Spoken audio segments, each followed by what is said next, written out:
Hey y'all, so I wanted to come on here and tell you guys about the application process, getting contacted, the interview, and obviously getting contacted, getting the position. And that was a very emotional time for me because, yeah, so I'll tell you guys.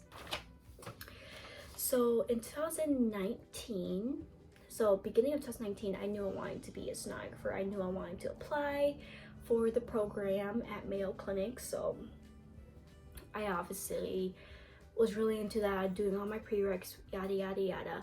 And then fall 2019 came around, and that's when the applications opened. So they opened in December, ended in January of 2020. So I'm over here doing my application, yada yada yada. And the thing that really stressed me out the most was that I wasn't certified in anything. And for Mayo Clinic program, you need to be certified in something. So like a CNA or something, or phlebotomist, or even a nurse before, anything like that. So I had patient care experience for 2 years. I just wasn't certified yet. And I took a CNA course over summer 2019. But I was also taking classes in the summer, and I was also obviously taking classes in the fall. So I just couldn't find a time to actually take my test to become certified. I remember actually like a week before the application closed, or I took the test, and that was like the last day to take the test in Wisconsin, because I did my courses in Wisconsin. So I was like, if I do not pass this, I cannot finish my application at all. So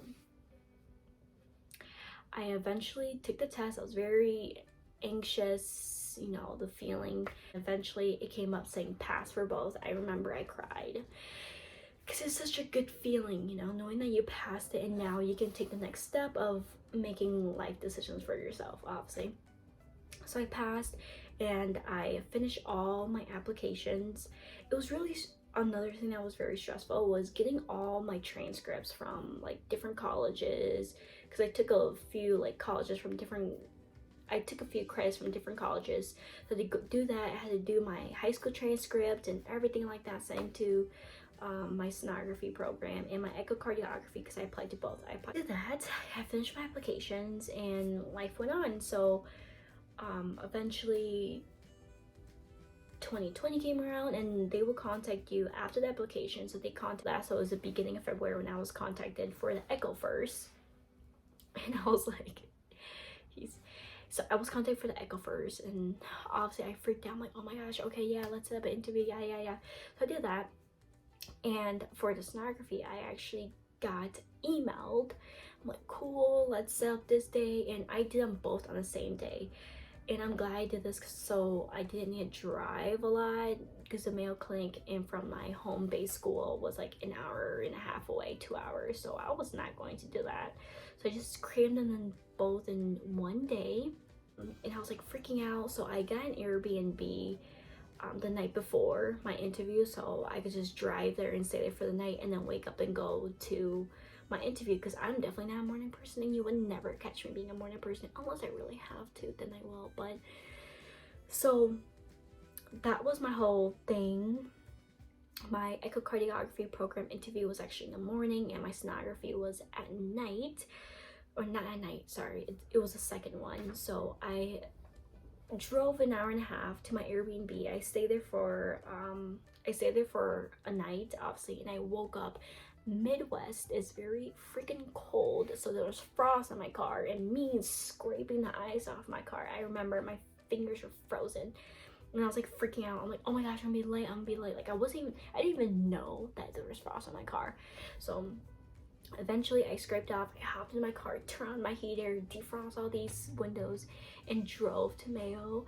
And I parked in the ramp, and I remember scrambling, because Mayo is very confusing, like all the buildings and stuff. So I'm over here like scrambling, like where do I go, blah blah. So eventually I get to my interview, and their interview was a little different.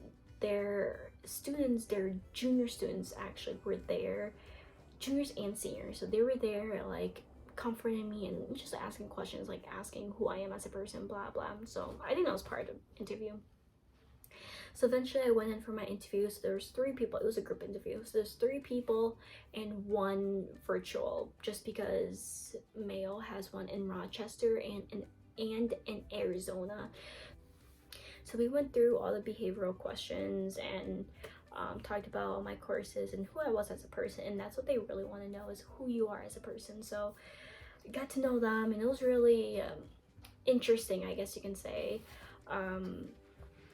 Because I never had obviously like a program interview before, so this was very I was just paranoid and just scared. Like I remember I was like stuttering the time, and obviously they know that students are going to be scared, so it was nice. I went through the whole interview with them, and then I left.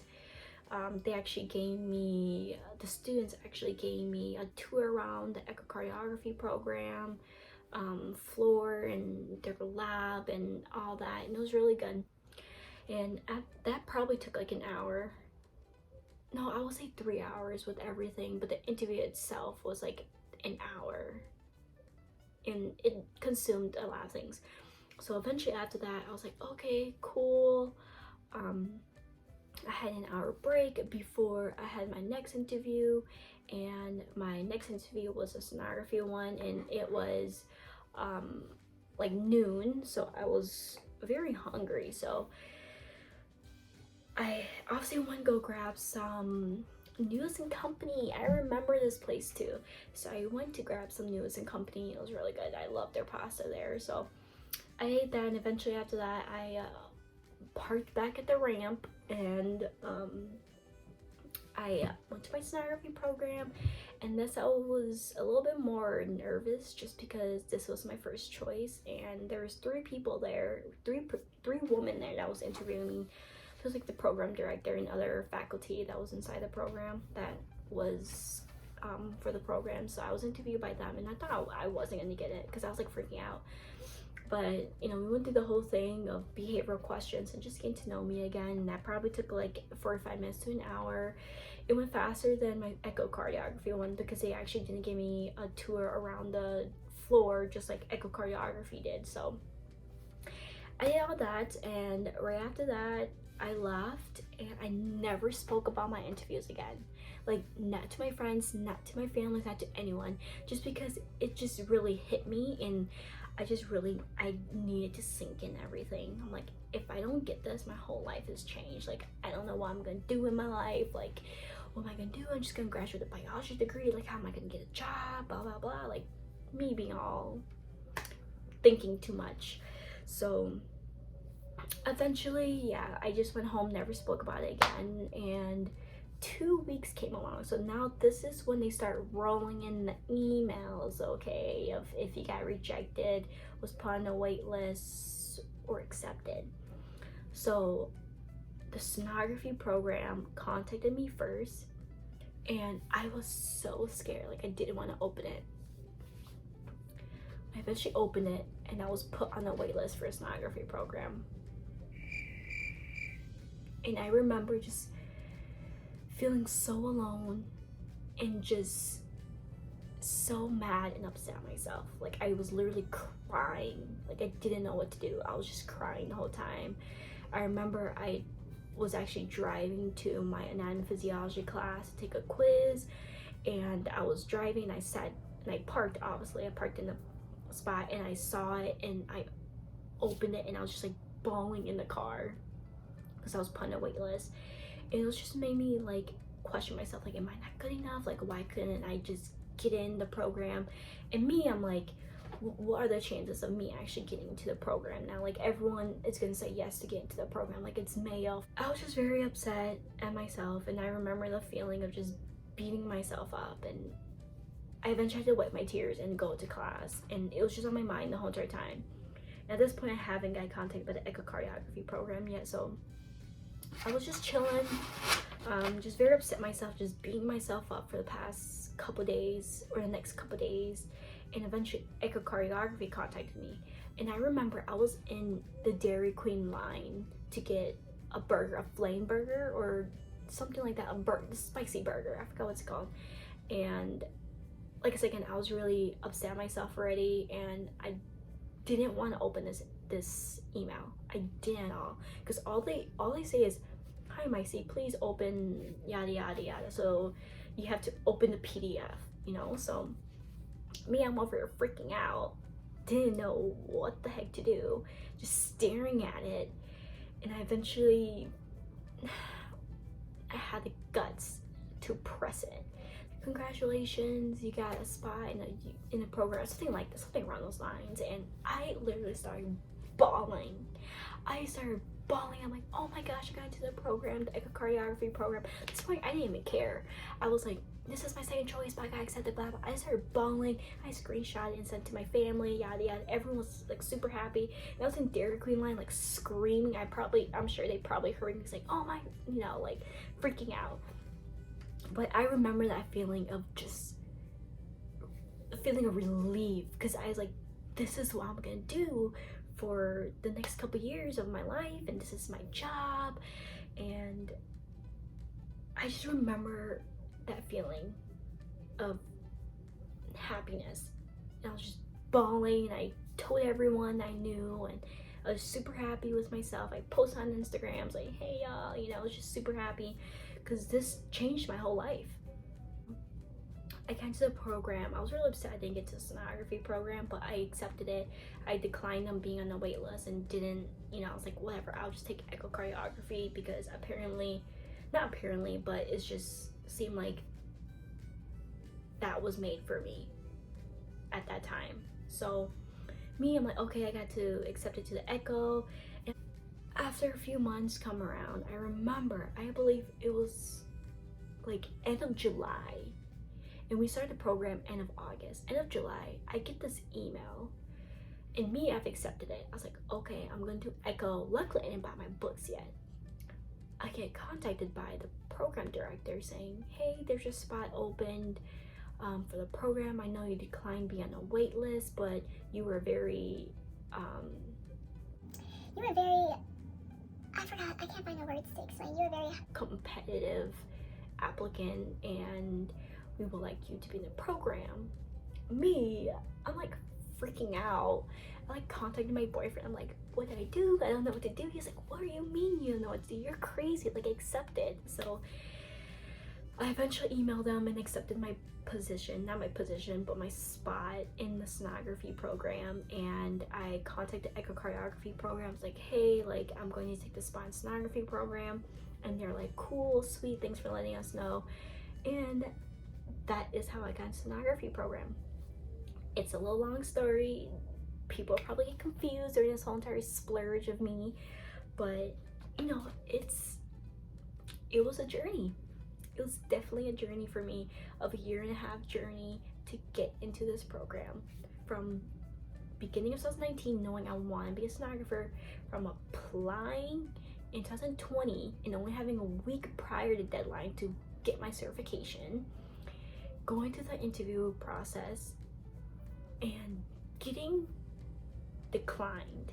Well, I was on a wait list, but technically to me that was declined. I'm like, no way someone's going to say no to the program. So basically getting declined, feeling like a failure in my life. Got into the echocardiography. That boosted up my happiness again. A couple months later, accepting I'm going to be echocardiography program, get contacted by the program director saying they would like me to be in the spot, knowingly that I declined being on the wait list. So it was just a lot of emotions, let's say that. And I want to tell people this story to encourage people that everything will work out the way it's set to be. Don't worry. If you put, this is what my boyfriend says all the time, if you put something out in the universe, it will happen. So just me telling people, relax. If it's meant to be, it's going to be.